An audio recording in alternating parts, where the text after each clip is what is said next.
To trope or not to trope? That is the question. And whether you choose to behold its merits, align its purpose, or disavow its petulance and codify its moroseness, one will be drawn for all time. Conversations will be had,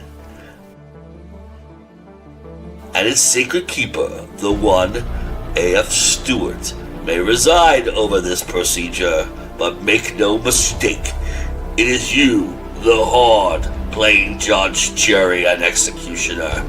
And while civil tongues will prevail, the question remains, even if sullen by blood, is it time to answer the call? To trope or not to trope?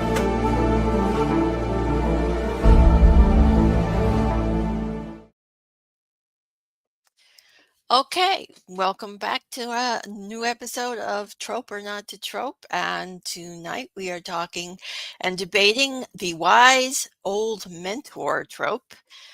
So you Gandalf lovers will probably hate me by the end, but can't help that.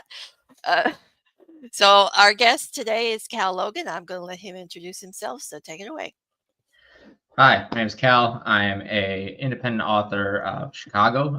I released my debut fantasy novel called Shadowbane about a year ago, actually, coming up on the book birthday. And I'm hard at work on the second one. The next thing I got coming out, but that's basically what I do is write and read fantasy. Okay, sounds great.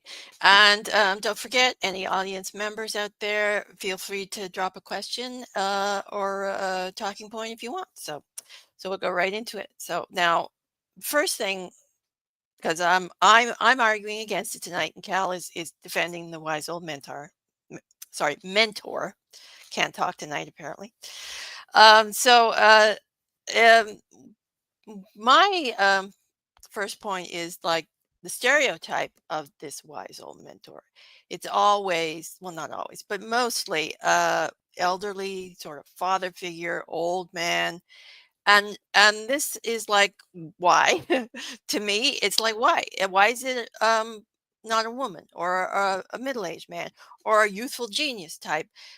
Why is it always the old guy? I find that the mentor can often be just that stereotype, and that's kind of boring to me. So what do you have to say?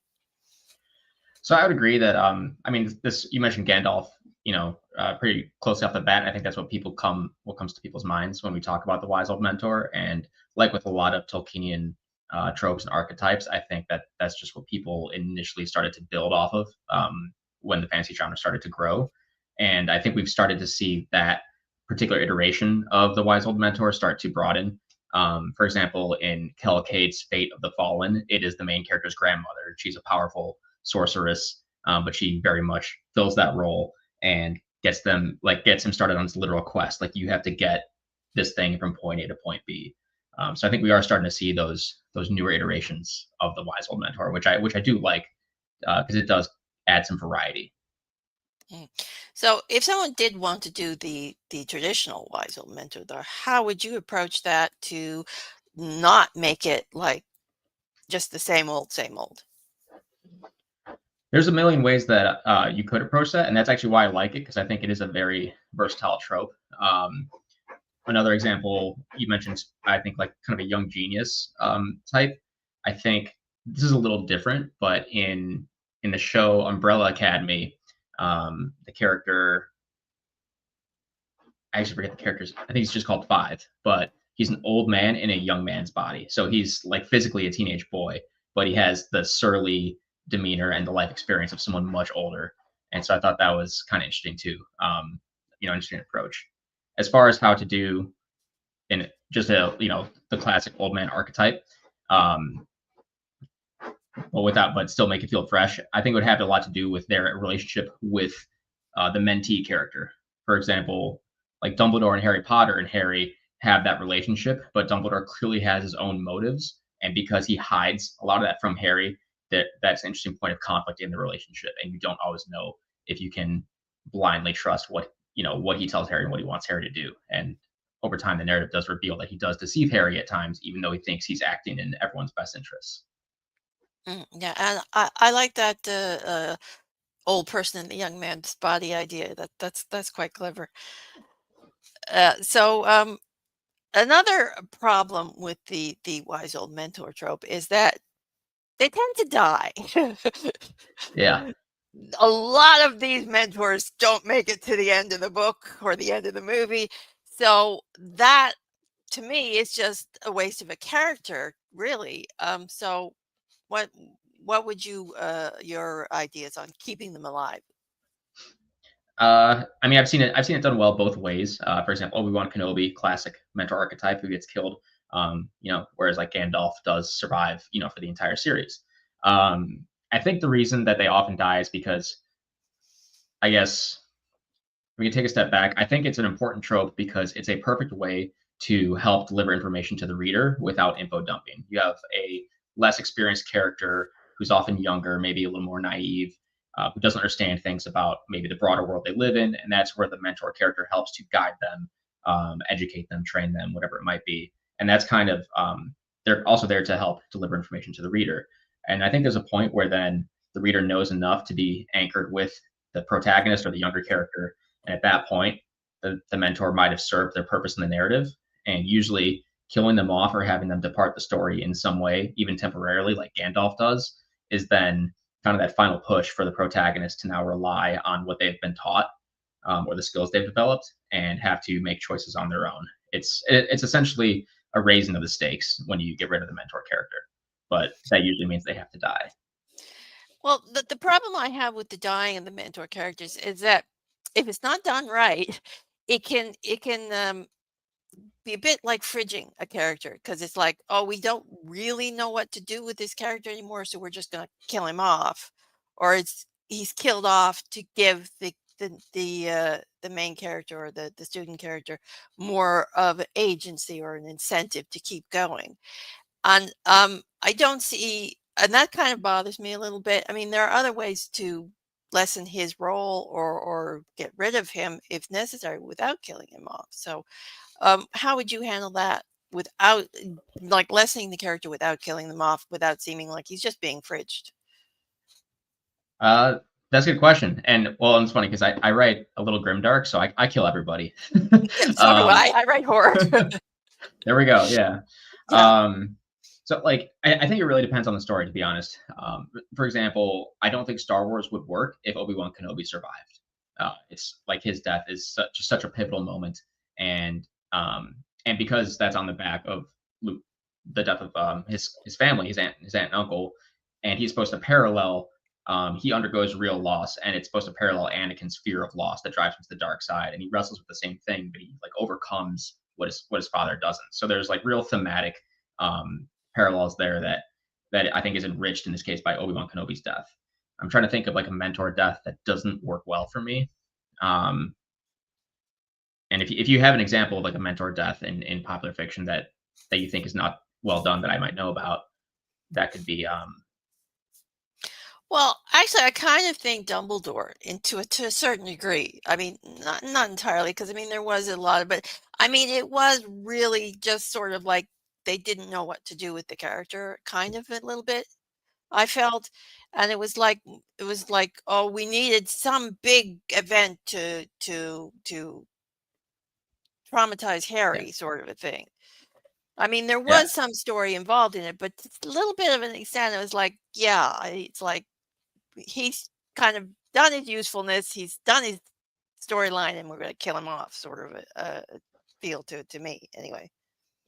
So I think after, if I hadn't read the seventh book and had only read the sixth one, I kind of felt like you just explained, like you just mentioned, where I felt a little like, oh, that kind of came out of nowhere. Like it's just done, okay.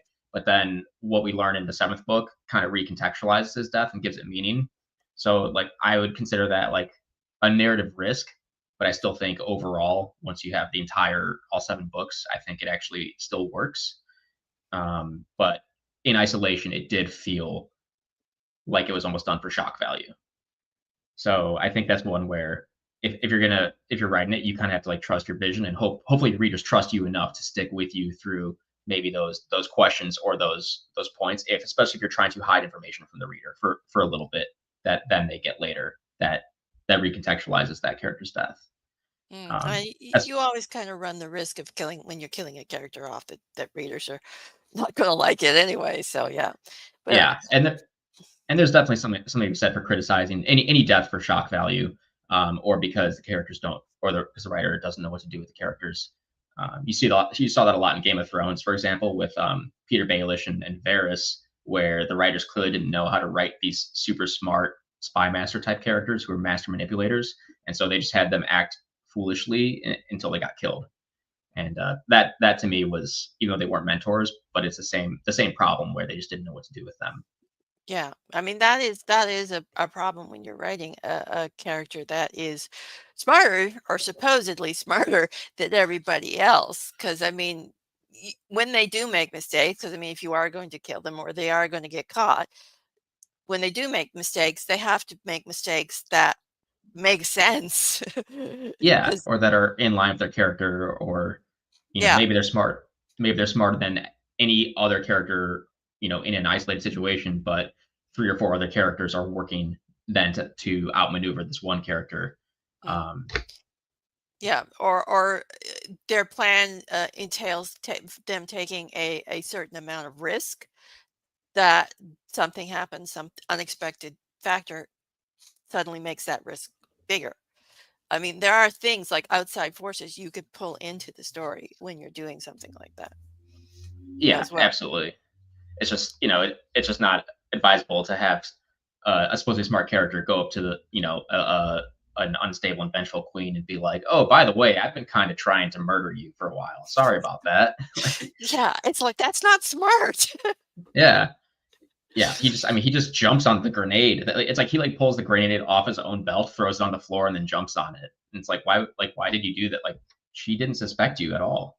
Mm, yeah. Okay. So Joe here has that always find the wise old mentors always kind of throwing their pupil into the fire. Not many lead by example, which is an excellent point. Sometimes they're just dicks. Yeah, which ironically I think is actually can be a good twist on the wise old mentor if they're not entirely benevolent. But I think in the question's case, it was more. Um, it's not talking about that specific example. It's just talking about a wise old mentor like might overly challenge their protege a little too early, or in some cases, I'll go back to Lord of the Rings because I think it's just an example of it done really well. But Gandalf basically has to throw Frodo in headfirst because the situation is so dire that he has to trust that Frodo is strong and resourceful enough to take the next step of the path. Even coming out of the Shire with very limited information. He tells him, "Get from here to Bree. I'll meet you there. I have to do something myself. I can't go with you. I'm sorry." You know, um, I think in that case, that's when it's done well, and then it might makes the mentor seem less foolhardy or petty. Because if it's done for no reason, then it does conjure questions of like, well, why were they doing this? Like they put them at unnecessary risk. Yeah, or you also could do the opposite to that and write the mentor as an actual just kind of lazy, manipulative, Yeah, mean person who's using the student to get what he wants.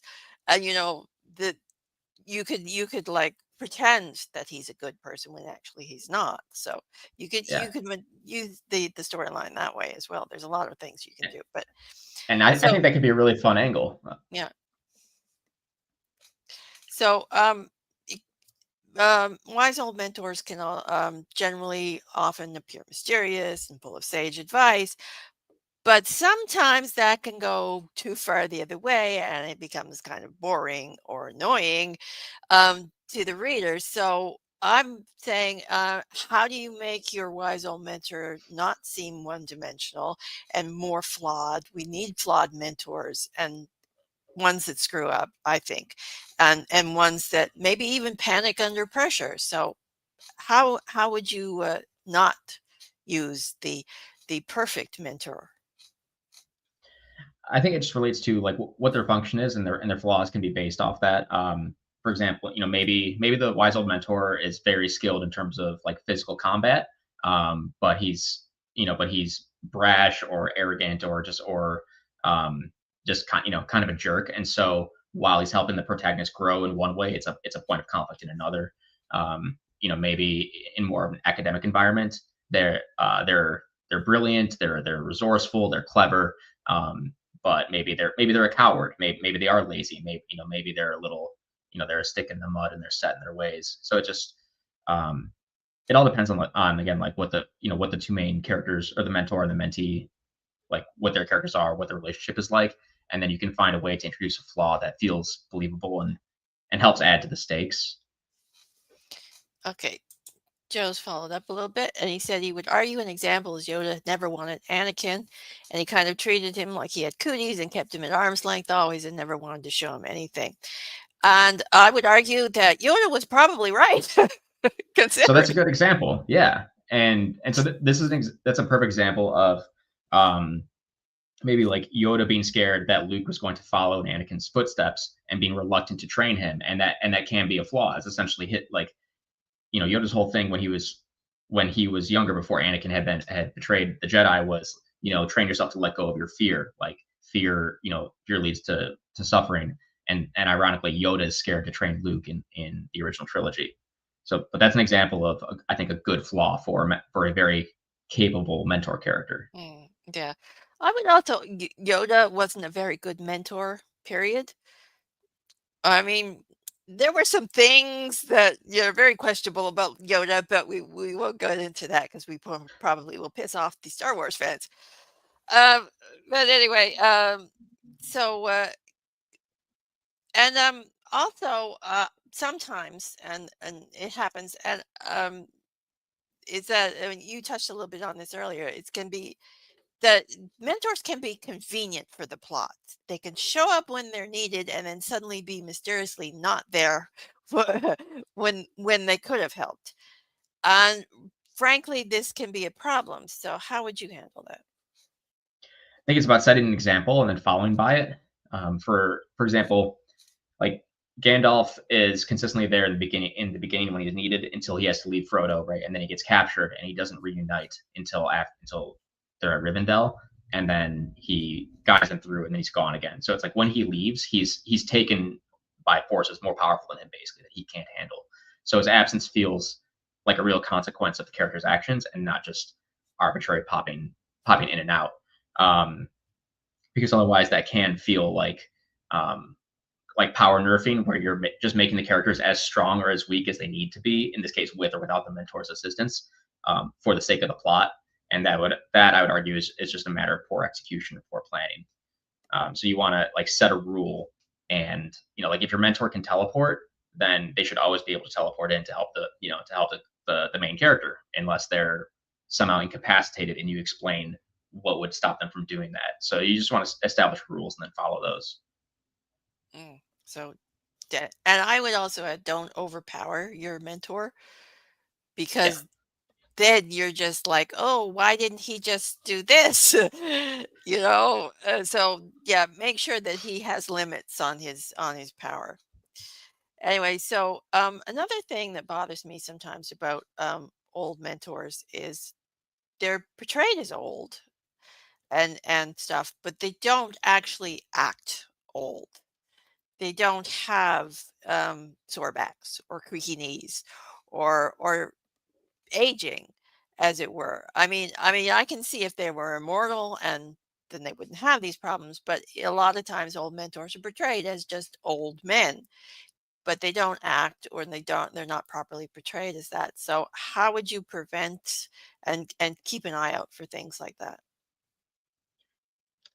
I mean, you just have to write it into the story. Like it would be kind of funny if, like halfway across, a long journey, that the old mentor, he's like, "We have to stop. My feet are killing me. Like I need to sit here for a couple days." Like, no, like you go get the firewood. I'm sitting here. And, something like that. In Gandalf's case, like he is an immortal angel, basically. So that is an explanation for why he can, like fight and all day, and he doesn't get tired. Yoda is a good example of his age and infirmity is showing despite his supernatural like Jedi abilities. He does limp around, and his age is visible. So again, I think it's just about establishing rules, like, and how old that mentor is. Um, Yeah. And because if you're going to say he's old, he's got to be old, Yeah, right? Or you got to give it a reason why he's not acting his yeah, age. yeah. If he's like a mortal human, in his 70s or something, in a middle ages type society, medieval, like that person should have some problems moving around, Mm, because at that point, that's yeah, that was considered advanced age during that time period. yeah, yeah. Use a cane, whack people with it when he needs it. Yeah. It's not quite a mentor character, but in Luke Skull's the Grimm Company trilogy, one of the main characters, he's a warrior, but he's in his I think like his mid 50s, and he does a really good job um, of establishing some of the physical difficulties that the main character faces, and he's still a very very fearsome warrior, but he doesn't heal as quickly as he used to. When he gets injured, he's really hurt for a few weeks, and he's limping around, and he's a little bit slower than he used to be. So sometimes like a certain sequence or counter doesn't go the way he thinks it will. And when a character is introduced, at first he's peeing out a kidney stone and he's just in agony, and it's like a really embarrassing moment for him. So I think it's an interesting take to have like a fearsome warrior, but about 20 years past their prime, and showing some of the difficulties that come with that. Yeah, I think that makes it more interesting character than just having someone who can do everything perfectly. Yeah. So another problem with mentors is occasionally, they don't always evolve and they don't always have meaningful character arcs because they're used more as a support to the student character, the main character, and so they don't get as much character development as they should. So, and a lot of them sometimes like they have no life outside whatever magic they're doing, their academia or knowledge bases they're amassing or whatever. So, how would you go about making your mentor character not be that one dimensional?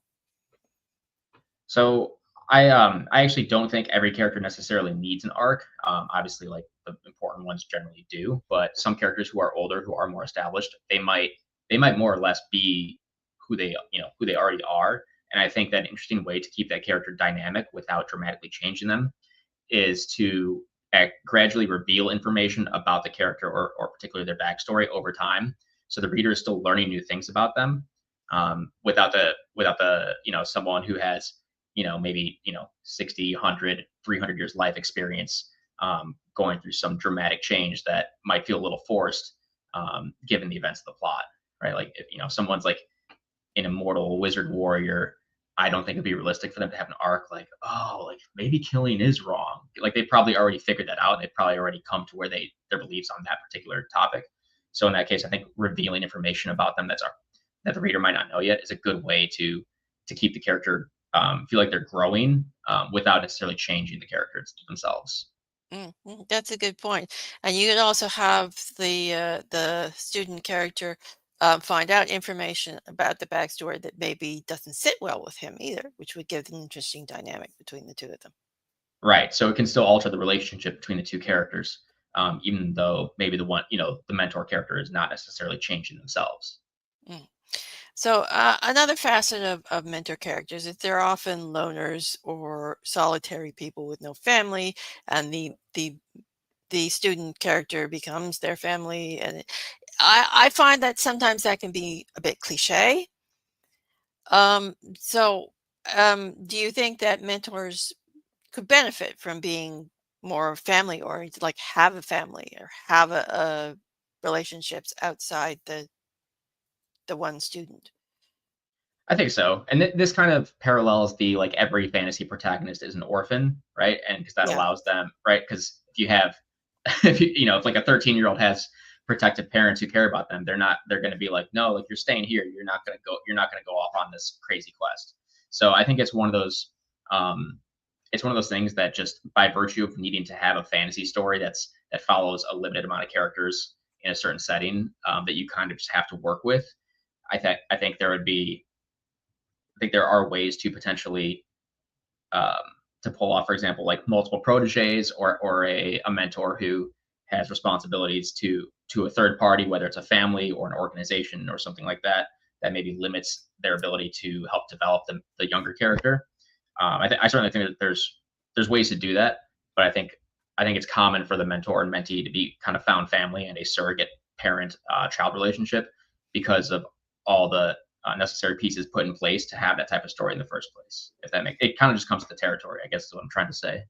Yeah, I suppose it does kind of. Although, I mean, in if you're paralleling it with real life, you have a lot of teachers and student relationships that can be mentor-mentee relationships, but they still have families and things outside that particular relationship. So, personally, I'd like to see more of the, you know, maybe the mentor's wife could come along for the quest or something. Who knows? I think if there's a Yeah. way to make it add to the narrative, then it's absolutely possible. Um, or like going back to Harry Potter, for example, like Professor Lupin is very much like a father figure for Harry, and that's an example of a character who he has a wife outside that they end up with their own with having a child. He has his own friends. He has his responsibility to the Order of the Phoenix, and he has a community and family relationships outside of Harry, but he's still very much a father figure to Harry. So I think like that's an example. And he's also a younger, like middle-aged mentor character. He's not like a grandfatherly type figure like Dumbledore. Mm, yeah. So, think another trap that writers can fall into with mentors is that they become convenient ways to do info dumping. So, how would you prevent that? I think that just comes down to your skill as a writer, because I think one of the reasons I like this trope, and I'd already talked about it, is because it's a good way to convey information to the reader. But the way to do that is, subtly through dialogue, you know, like through explaining or navigating real obstacles and questions that come up as they progress through the story and through the world without ever taking a full page to be like, well, listen here, protagonist, and reciting 2 pages of history. So a lot of that is just skill as a writer, like trickling in information, slowly drip feeding it as much or as little as the reader needs to understand the next sequence of events. Okay. And I think that Yeah, the interesting thought here is that if the wide using the mentor as an unreliable narrator, that one actually would be an interesting twist on it. I bet I when I you love that. Yeah, so there's a trilogy and it's fairly popular, so if you haven't read it, I don't want to spoil it. But basically, there's a wise old mentor character who you realize is basically just in it for himself and his own power, and he's trying to guide people through major dangerous obstacles, and he's trying to put them in positions of power so he can manipulate them. And he's a super powerful wizard, and he's really scary. And there's a point where you see him kind of lose his temper and more or less be like, no, like you belong to me, like I own you, like I made you king so that there's stability in this government. Like if like I put you on the throne, I can take you off of it like that. And you realize that this guy is, not like sadistic, malicious evil, but very like controlling, power hungry evil. And you realize that he's only been giving these characters information that's going to benefit him, and he completely has his own ulterior motives.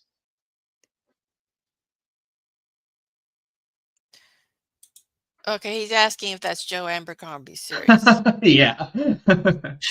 There we go. Yeah, yeah. Okay, that's pretty. I got his series is pretty recognizable. All right. So yeah. Anyway, so he was clarifying the question. He said the unreliable narrator is the same thing as an unreliable mentor, and I would say not necessarily. It can be somewhat the same, but I think it's a little different depending on. They're definitely different plot mechanics, but I don't Yeah. see a reason why you couldn't have an unreliable mentor, whether it's on purpose, kind of like I alluded to, or whether it's just incompetence. Like that might be a fun angle. Is maybe there's like a very naive younger character who has an older mentor character who like he really looks up to and idolizes, and over time, the younger one begins to realize that maybe the mentor is kind of out of their depth and doesn't always know what they're doing or know what they're talking about. But yeah, absolutely, I think that's a viable angle, and that could be a lot of fun. Next, and that kind of leads into the next talking point here, is that sometimes mentors can go to extremes. You've got either they're too cruel, or then become just another bully, and then you've got the other ones that are just too soft and too indulgent, and that can lead to, I think, to problems with readers connecting to the characters. So how would you go about if you wanted to write the extreme characters on how to make sure that they connect with readers? Generally, like the more extreme that a character is, if you want to give to the reader, you just have to understand their motivations a little better. For example, and he's not a mentor character, but Thanos, is a despicable villain who wants to kill 50% of all living things, but the his motives are extremely well known, and people understand that he has this noble idea. He's just going about it in a terrible way, and so that buys a lot of leeway, and that's for a villain. So for like a mentor character, the more you explore their motivations and their worldview, I think the more readers are likely to be forgiving of any flaws or any extreme methods they take in pursuit of that goal, especially if the goal is still generally like a noble or altruistic one. Mm. Yeah, I think the end of the Eternals kind of gave Thanos a better motivation, though. I don't know if you've watched that particular movie, but the ending of that movie kind of insinuated that Thanos himself was an Eternal. So his motivation may have been to stop the Celestials from rising. See, I haven't seen that one, so I'm Yeah, not sure. I was just going off the Infinity War saga yeah, but canon. the Infinity War saga, you got I kind of actually am a little more pro Thanos after watching the Eternals because it gave his motivation a little more depth than just this crazy scheme of his. But anyway, I know a lot of people haven't watched that movie, uh, Yeah. but actually, I think it got a bit of a bad rap on that. But anyway, um, so a lot of times, though, I find mentors can be built up as these powerful beings, but the writers don't actually pull the trigger on that. That it's kind of a cheat almost. It's like they don't actually go through with the showing how powerful they are. So how would you go about doing that? So to clarify, is that like a very powerful mentor that doesn't use their abilities, or a mentor whose abilities are never really demonstrated and or yeah, or like justified? I think more like a mentor that talks about how powerful he is, but the writer never actually shows him doing anything. It's like it's all just like talk. It's like they just say, "Oh, he's this all powerful being," and then he just never actually does anything. Oh. I mean, I would consider that bad writing. I mean, I think that's a blatant violation of like show don't tell. If you're gonna, you always want to whatever you're trying to assert in the narrative, you want to demonstrate that in some way. Whether it's how powerful the mentor is, or like these two characters were best friends. It's like, well, you can show me that through some banter or through their actions. So that I would consider just like a failure of execution.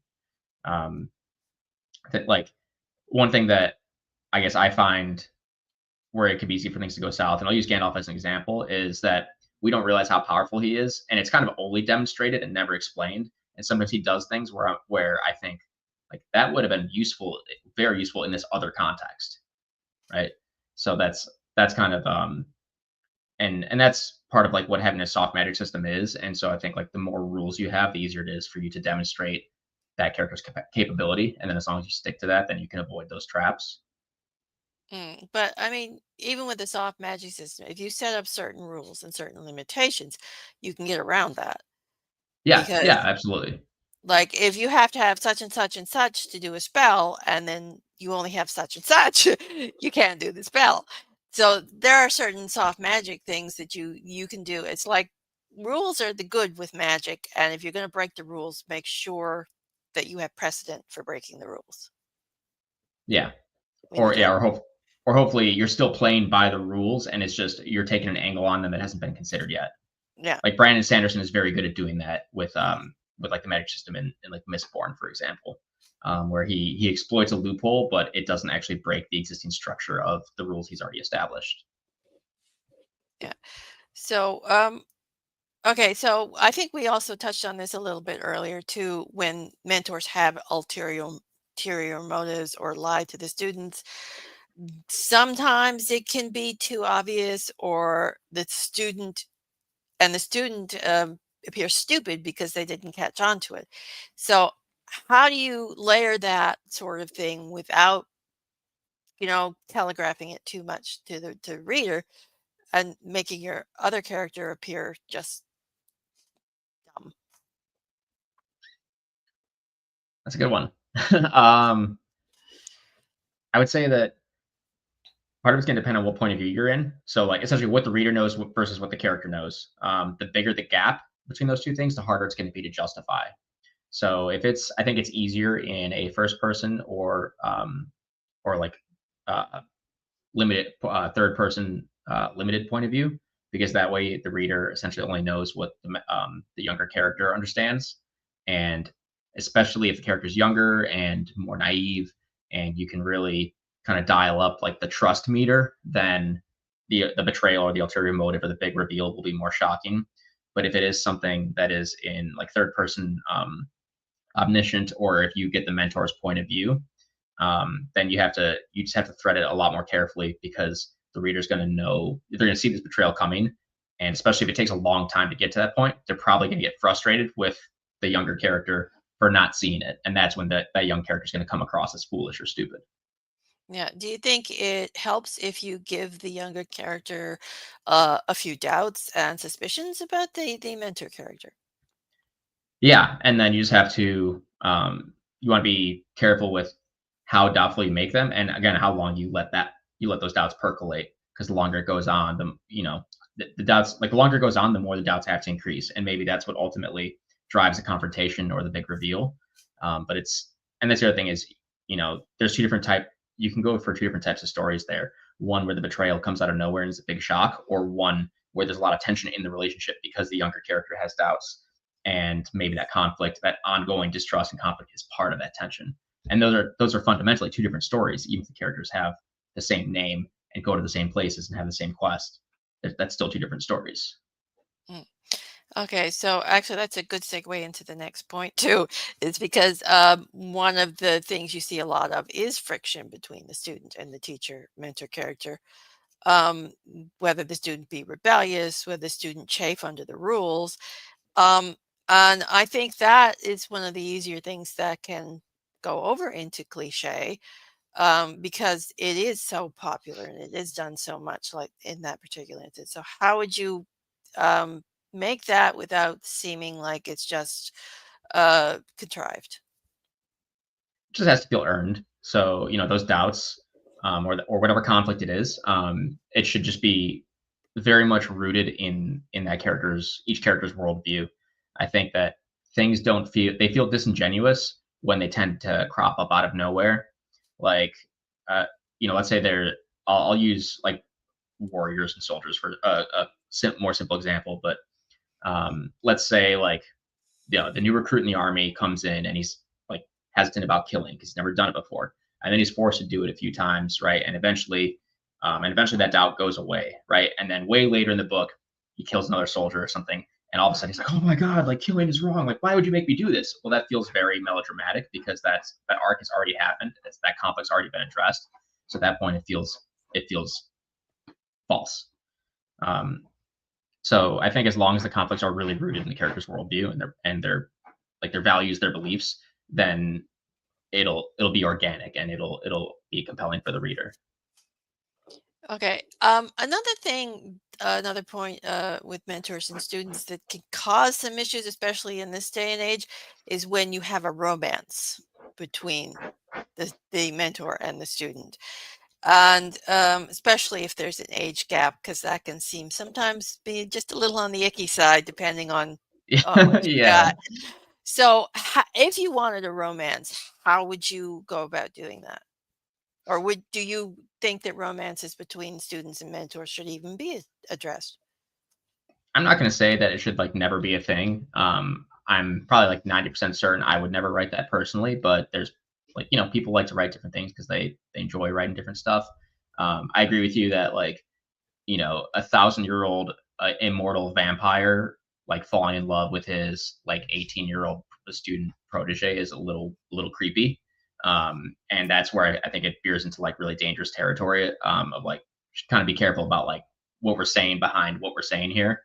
um And so I think like avoiding stuff like that is important. And I mean, for any romance, you have to be like, okay, why would these two characters actually fall in love with each other? Like, what is it about each character that would make the other person like develop romantic feelings for them? And I think that's just a lot harder to pull off with a mentor and student, like a teacher student or mentor student character, because it's a different, that's inherently a different type of dynamic than like romantic attraction usually. So it would just take a ton of skill and nuance to pull off, and you'd want to stay away from kind of those like that like icky like red flag territory. Definitely. Yeah, because a student teacher is a power dynamic. It's definitely a different sort of a power dynamic. And if you add romance into it as well, it becomes very problematic in a lot of cases. Yeah, I think like so. I was just going off the top of my head. Like I think an example of where it could work is if the mentor actually is not a benevolent character and does have like an ulterior, sinister or selfish motive, and is using the romance as an angle to to seduce or control, or to gain leverage over the student. Like that could be an example of where, and in that case, like it might feel a little icky, and it's because it is. And if the narrative is framing it as a bad thing, like that eventually becomes like one of the major conflicts of the book. Like I think that's a way that could be pulled off. Um, but that's kind of just my grimdark brain, going to work off the cuff there. No, actually, that's actually an interesting plot point, I think, that especially, and you could always take that further until the character finds out they're being manipulated and then they become enemies. So, yeah. Yeah. So that'd be like a good, like lovers to enemies, as opposed to the opposite. Mm. So, sometimes though, I mean, mentors can actually veer into the morally preachy territory as well. So how would you go about preventing going that far? It just depends on, I think it might be okay to have a morally preachy character. It's like we kind of just talked about like the dark mentor and maybe like innocent mentee. What if it was the opposite way? What if it was like Obi-Wan is a preachy, judgmental mentor to Anakin, and his student goes off a really sinister path. So I still think it could be a good character. I don't think that's something that should be outright uh, like discouraged. But let's say if you wanted the mentor character to be like likable and not to come across as preachy, then I think less dialogue, more demonstration. That's another like actions speak louder than words. So instead of having them necessarily like berate or lecture the younger character, just having them like lead by example and through their actions, or letting them let the younger character make their own mistakes, and then more being like, okay, do you understand like why this went the way it did? Like, and kind of like explaining or demonstrating the consequences of their actions to them instead of just talking at them could be a way to do that without feeling heavy-handed or ham-fisted. Yeah, definitely. So we have another interesting point here. He says, "Do you think the manner of death matters more for the reader than the mentee in selling this trope? If you're going to kill off your mentor." And that's Probably actually, yeah. Because because I as think reader, go ahead. I'm sorry. I was going to say, because to the mentee, it's probably the death itself that matters the most, not how it happens, unless they've actually accidentally had a hand in it. Like something they did cause the death would be the only case that I could think of where the manner of death would mean more. Because I mean, to the reader, if you're going to be all vicious and stabby like I am, they might not like that too much, depending on the type of reader you have. Yeah, and well, and as readers, like we've seen this a million times. So, as a writer, you probably want to make it feel a little different or feel earned in some way for the reader. Whereas, like if you're putting yourself in the student character's shoes, that might be the first death they've experienced, and it's going to matter less. Like they're not going to care if their mentor gets like hung until dead or shot with an arrow. They're just going to care that the mentor is dead, and especially like you just pointed out, especially if they had a hand in it, and if they didn't, survivor's guilt is a real thing. And it's really potent. And so, people all the time, like they survive a car crash or something, right? And they think, why me? And they did nothing. Like, why am I the only one that survived? And they did nothing to cause it. So even if they didn't cause the mentor's death, just that absence is going to be very, very difficult for them, and foster, a lot, or force a lot of growth. Mm. So I think another danger you have with the mentor characters is if they are such a vibrant personality that they overshadow the student character, especially if the student character is supposed to be the main character. So the nature of the character is that the student character is supposed to be learning from the mentor. So there is going to be a bit of a natural overshadow to begin with. So how would you create that overshadow without making it be too strong? And so I love a good side character that's like a scene stealer. Mm. Those tend to be my favorite characters when I read stuff, and I tend to write side characters like that, or I try to. Um, I think it's just about letting the main character like grow, and eventually, and this I think is why a mentor death usually has to happen, or at least get them out of the story. Eventually, you have to separate them so that there is, so that they're apart from each other, and there's not a like maybe literal shadow being cast. Let that character interact on their own or with other characters, and so you can see how they are without the mentor character's presence. So I think that's why it's important to put them on their own. Otherwise, it does feel like they're just a tag along in their own story, and that can feel frustrating. Mm. Yeah, that is a good point about separating and why I guess why mentors end up getting killed all the time. Yeah. But personally, I would just like to see someone kidnap the student and have them have to deal with that on their own while the mentor's freaking out at home. But anyway,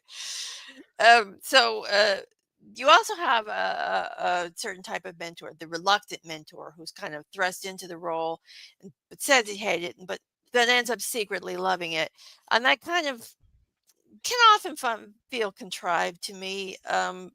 Sometimes I just like the mentor to say, no, I don't like the kid, but I'm going to do the job anyway.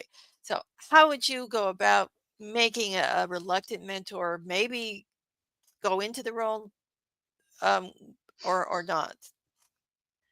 I love this question. So so there's kind of a mentor student relationship in my novel. Actually, one of the main characters, he's like in his late 20s, but he takes on a teenage squire. And the squire is very like naive and happy go lucky, and the main character is very surly. It's a total like grumpy sunshine dynamic.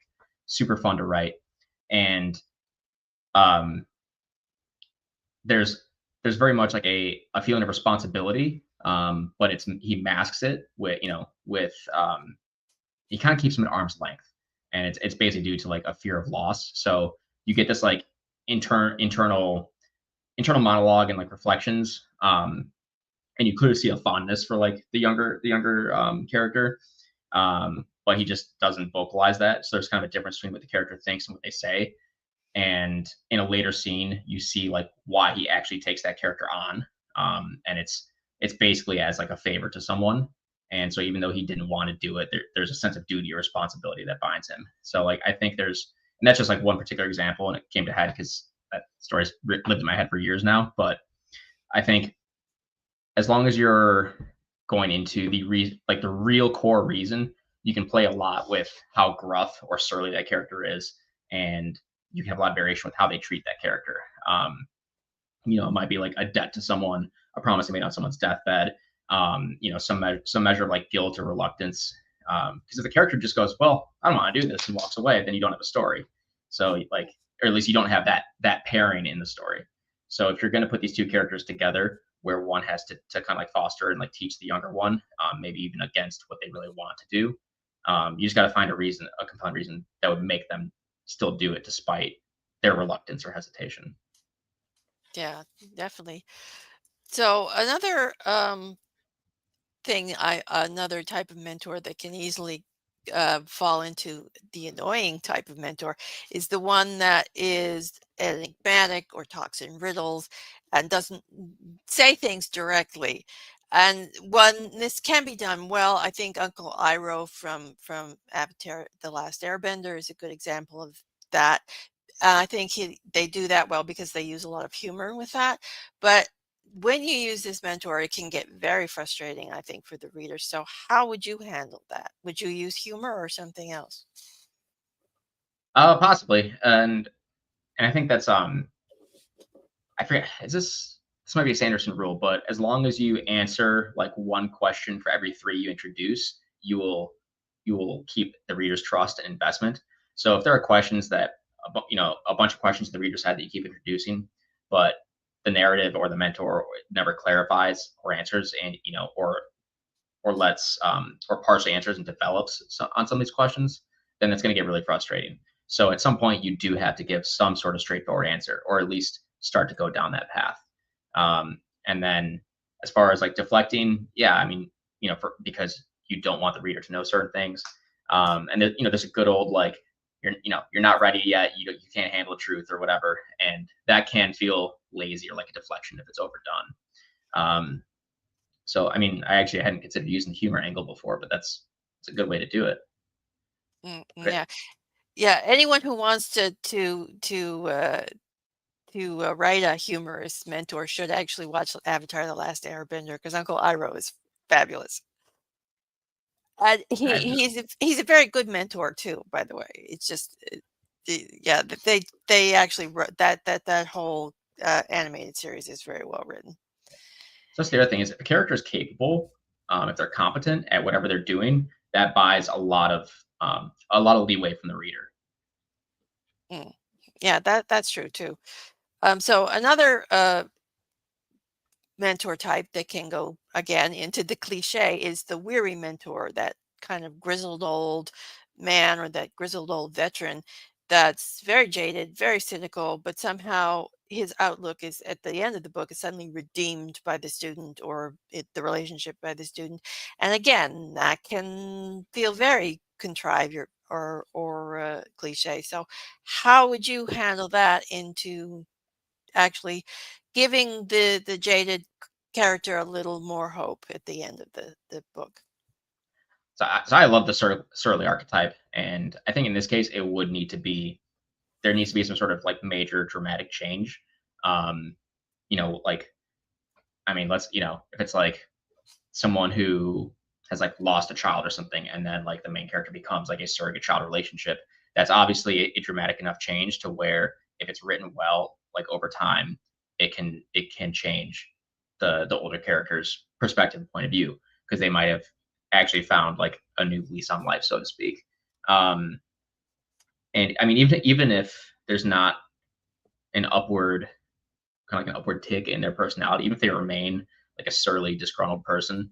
I'm actually a big fan of that mentor type, just because like age and wisdom and experience often does it does make people jaded. It does, the more you've seen of something, like the more cynical you can become. Even like in my career as a competitive strength athlete, like I'm a lot more like, because I've gone through a million injuries and stuff like that. I'm a lot more like jaded and seasoned now than I was when I started competing when I was 23.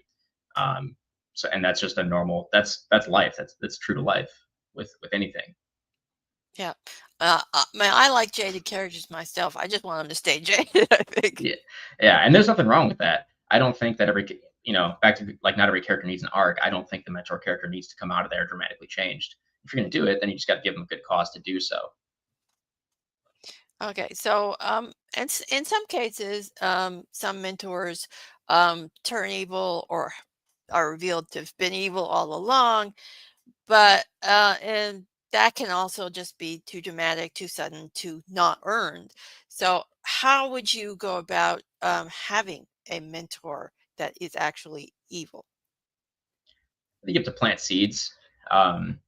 In the first law, for example, with the reveal of Baez, is you see him act fairly callously at times, and you get the sense early on that he's not necessarily doing this just for the greater good, but um, like there's little seeds about that he might have something up his sleeve and you're not sure what it is, and I don't think it takes much. Like you can sprinkle those without being super heavy handed, and it can help the reveal go down like a lot smoother. And the more dramatic of a heel turn it is, the more sprinkles you need. Yeah, definitely. You definitely need the sprinkles.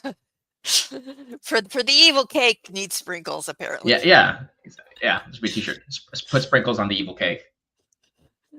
So okay, another thing that sometimes bothers me is that when you have the mentee, the student and their growth is very accelerated, and like the special one, the chosen one, and it just doesn't feel earned to me. Because I mean, the mentor is, especially if it's an older mentor, it took them years to learn these skills, yet the student can learn it in what, a month or so.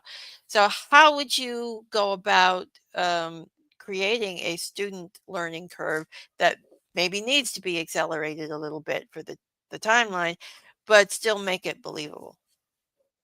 So I hate that. I hate that like instant overpowered. I try to like that's the thing that will almost like ruin a book for me. I think you honestly like can't rush that. I think it's something you have to take your time and show. Um, the one counter example would be like in Mistborn, Vin, the main character, gets about as powerful as Kelsier, her mentor. He's had his abilities for about 2 years, and he's shown to be quite powerful. And she gets that powerful in about 6 months. In about a year, she's more powerful than he was, but people are freaked out about it. So I think that's the fact that the narrative and several characters are pointing out that this is highly irregular, and so that it's dangling this question in front of you, and it's kind of like, I promise I'm going to answer this. Like, we're going to explain why this is an anomaly, and so because of that, I remain invested, because it doesn't just feel like it doesn't feel like she's just like the special chosen one, even though she literally might be. Like, because I haven't read the third book yet, but because characters are reacting to it as this is an abnormal thing, that buys a lot of leeway. Yeah, yeah, I like that twist. The chosen one is actually free. It's actually a freak of nature. It's like, Yeah, it's like and they nobody still worships the chosen one. They're just like, what the heck? yeah, they like her, they're her friend, but Yeah, they frequently raise questions of like, like, you shouldn't be this strong yet. Like, this is weird. Even the mentor character brings stuff to someone else, and there's still an extensive training arc, so it's still not instant. And they show like there's a time when they're kind of like sparring with magic, and she tries this move on him, and it backfires just because it's still related to physical weight, and he is bigger than her and more powerful than her. So he kind of like like beats her, and then he gives her some advice, more or less like, don't try this against someone who's bigger than you or more powerful than you. And then he confides to someone else, and he's like, man, like, she almost got me, and she shouldn't have been able to, like, she should not have been able to even come close to beat me there. And so that's your first inkling of like, oh, like, she's very strong, very quick, but she's still not like better than him yet, because at this point she's only been doing it for a few months. yeah. Paul Atreides, another great. Yeah, that's true. Although I would say Paul had an entire lifetime Yeah, of training before he but became the chosen one. yeah, So there's a but little bit more validity to that particular character. But yeah, there's like all of a sudden he was the one. Anyway, but it's a good example of a well trained character, mm, who then still has this enormous potential that he eventually reaches, both through a combination of like his training, and everything he learns, and as well as just the fact that yeah, he does have this, that he is yeah, like the chosen one. and yeah, and he wasn't hailing an awful lot of that spice too. So anyway, so I think that the hour's almost up, so I think we'll wrap it up here. And Joe thinks you made some excellent points and had food for thought. Oh, So thank you. yeah, I Yeah, I think it was an appreciate the excellent. questions. Yeah, I think it was an excellent discussion. I think we managed to dissect the mentor trope quite well. And yeah, Joe think, whoops, Joe thinks it was an excellent debate. So I'd like to thank you for being a guest. And if you want to Yeah, tell everybody where they can find your books and things. yeah. Thank you for having me. This was a ton of fun. So my book Shadowbane is available on Amazon. It's also available through my website, callogan.com. Uh, I hope I can send you guys links to my socials to post along with that. I am on Twitter, Facebook, and Instagram. And let's see. As far as next year, I'm working on the sequel and actually a prequel novella and an audiobook for Shadowbane. So I'll have a lot of stuff coming out next year to follow this one up with. Yeah, well, if your books are as good as what you've been talking about, I'm sure readers have a lot to look forward to. So I hope so. I think we'll wrap the episode up here. And thanks, everybody. And remember, it's always time to go indie now.